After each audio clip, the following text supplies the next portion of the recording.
Naging abala si Pangulong Ferdinand R. Marcos Jr. noong nakaraang linggo sa pagtulong sa mga kababayan natin sa iba't ibang probinsya. Tinutukan din ng Pangulo ang mga hakbang sa pagpapalago ng ekonomiya. Si Kenneth Pasyente ng PTV sa Balitang Pambansa. Sinimulan ni Pangulong Ferdinand R. Marcos Jr. ang kanyang linggo sa isang maikli pero produktibong working visit sa United Arab Emirates. Inilatag ng punong ehekutibo ang kahandaan ng bansa para mas mapalalim pa ang relasyon ng Pilipinas at UAE. Patunay dyan ang mga napirmahang mga kasunduan na kapwa mapapakinabangan ng mamamayan ng dalawang bansa.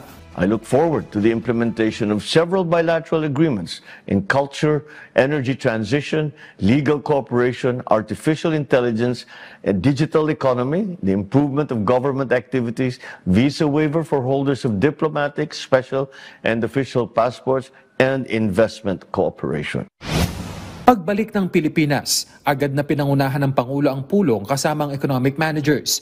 Napag-usapan ang upgraded credit ratings ng bansa. Nagbaba rin ng direktiba ang Pangulo na dapat tiyakin na may sapat na pondo ang mga priority project ng pamahalaan sa susunod na taon. Biyernes, pinangunahan ng Pangulo ang pagbubukas ng isang private flour mill sa Sariaya, Quezon.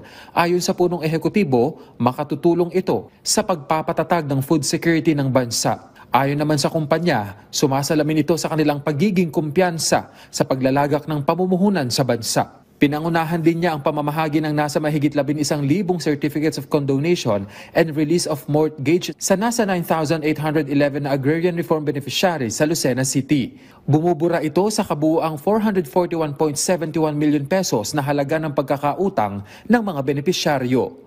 15 e-titles naman ang ipinamahagi na may kabuuang mahigit 30 hektarya ng lupa. Binisita rin ng Pangulo ang Southern Luzon Command o SOLCOM sa Camp Guillermo Nakar sa Lucena City, kung saan hinimok niya ang tropa na huwag magpaapekto sa ingay ng politika.